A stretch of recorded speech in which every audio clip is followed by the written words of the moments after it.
I want to share a scripture with you today that means so much for me this week. It's Isaiah 54, verse 2 in the Message translation. It says this: clear lots of ground for your tents.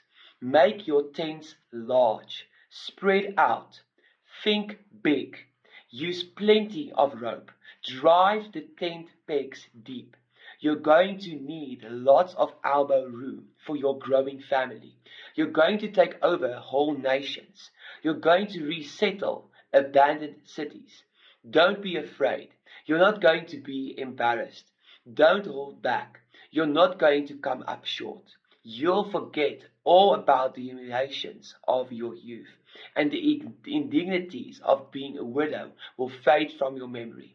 For your Maker is your bridegroom, his name, God of the angel armies.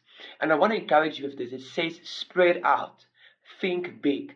Make your things large.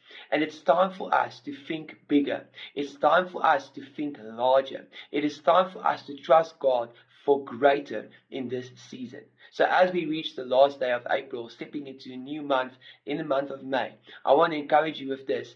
Think bigger about 2026. It's already the fifth month of the year, but it's time to go higher and it's time to go deeper with the things of God.